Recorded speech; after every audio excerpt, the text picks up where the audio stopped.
Hello everyone, welcome back to my channel GS with Shalini. अगर आप लोग SSC, UP PCS, UP police, railway और या फिर बैंकिंग, इन सभी एग्जाम की अगर प्रिपरेशन कर रहे हैं तो आप इस वीडियो को एंड तक जरूर देखें, क्योंकि ये ऐसा टॉपिक है जो मैं आपको करा रही हूँ आज, मौलिक अधिकार, जिसके मैं पीवाईक्यू करा रही हूँ। यहाँ से हमेशा सवाल पूछे जाते रहे और ये टॉपिक बहुत इंपॉर्टेंट है। ठीक है, तो चलिए हम लोग पहले, अच्छा इसका मैं थ्योरी वाला क्लास करवा चुकी हूँ, तो मैं लिंक आप लोगों को डिस्क्रिप्शन बॉक्स में दे दूंगी। तो अगर आपको थ्योरी पढ़नी है तो आप वहां से जाके पढ़ सकते हैं। हम इसको छोटे छोटे पार्ट्स में डिवाइड करके पढ़ रहे हैं ताकि हमें ज्यादा बर्डन ना रहे और हम थोड़ा थोड़ा समझकर इसको पढ़ते रहें। ठीक है, तो जीवन और व्यक्तिगत स्वतंत्रता का अधिकार कौन से अनुच्छेद के तहत दिया गया है? तो कौन सा है? अनुच्छेद 21। आप सभी को पता होगा मुझे लगता है लगभग, क्योंकि आर्टिकल 21 हो गया, और ये सारे जो आर्टिकल जो मैं आज करा रही हूँ ये काफी इंपॉर्टेंट है और ज्यादातर बच्चों को आते हैं। मैं बस इसलिए लेकर के आई हूँ ताकि आपको पता रहे कि किस तरह से इसमें सवाल पूछे जा रहे हैं। बहुत सारे बच्चे तो पीवाईक्यू लगा के बैठे रहते हैं, ठीक है, उनको पता होता है कि अच्छा इससे कैसे सवाल आ रहे हैं, लेकिन बहुत सारे बच्चे जो फ्रेशर है उनको नहीं पता है कि किस तरह के सवाल आते हैं इनसे। अब मान लीजिए किसी बच्चे ने पढ़ लिया है कि आर्टिकल 21 जो है वो जीवन का अधिकार है, ठीक है। अब इसमें कौन कौन से जीवन के अधिकार शामिल है या फिर इसको किस तरह से पढ़ना चाहिए, उस बच्चे को नहीं पता है जो फ्रेशर है, ठीक है। तो वहां पर क्या हो जाता है कि ये पीवाईक्यू के माध्यम से ही उसको सही से चीजें समझ आती हैं। जो रिपीटर्स होंगे उनको तो ये थोड़ा सा लग सकता है बोरिंग कि ये क्या पढ़ा रही है इतना आसान सा। तो ये आसान सा बेशक है, लेकिन ये ना काफी क्योंकि आसान होता है ना, तो इसलिए हम हमेशा ओवर कॉन्फिडेंस रहते हैं और गलती हो जाती है हमसे। ठीक है, तो इसको ज्यादा पढ़ने की जरूरत होती है ताकि हमसे कोई भी सिली मिस्टेक ना हो एग्जाम में।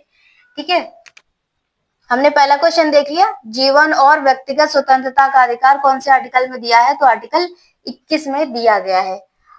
दूसरा सवाल है, अभिव्यक्ति, संगठन और आवागमन की स्वतंत्रता कौन से आर्टिकल के अंतर्गत आती है? ठीक है, कौन सा ऐसा आर्टिकल है जो बताता है कि व्यक्ति अभिव्यक्ति कर सकता है, संगठन बना सकता है, उसको आवागमन की स्वतंत्रता भी प्राप्त है? तो ये कौन से आर्टिकल में है?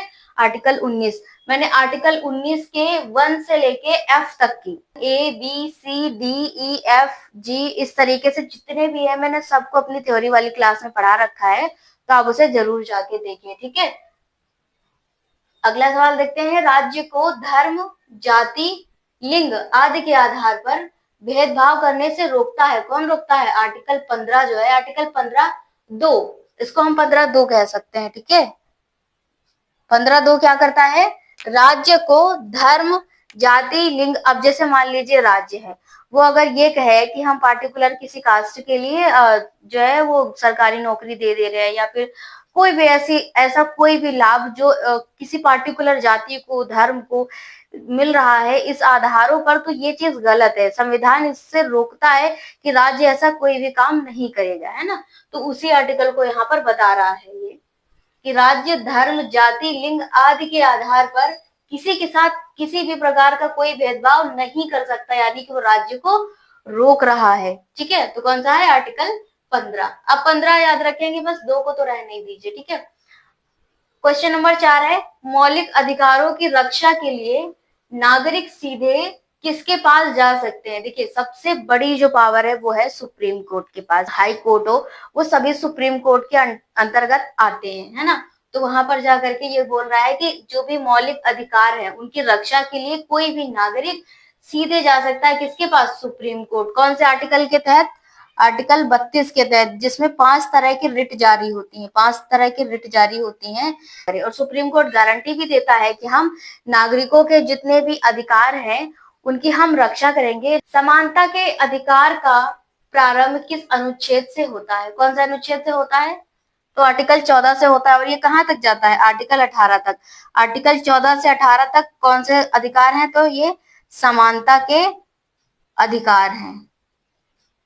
ठीक है, उसके बाद आर्टिकल 18 के बाद यानी 19, आर्टिकल 19, 20, 21, ये सभी जो आर्टिकल हैं वो शुरू हो जाते हैं स्वतंत्रता के अधिकार में आते हैं। स्वतंत्र कानून के समक्ष समानता और समान कानूनी संरक्षण किस आर्टिकल में? देखिए, ये और ये दोनों एक ही है, भले इसके जवाब एक ही है, लेकिन सवाल एक नहीं है, ये थोड़ा अलग तरीके से पूछा गया है ना। तो इस वजह से हमें पीवाईक्यू पढ़ना जरूरी हो जाता है। तो आर्टिकल 14 आपने ये भी देख लिया है।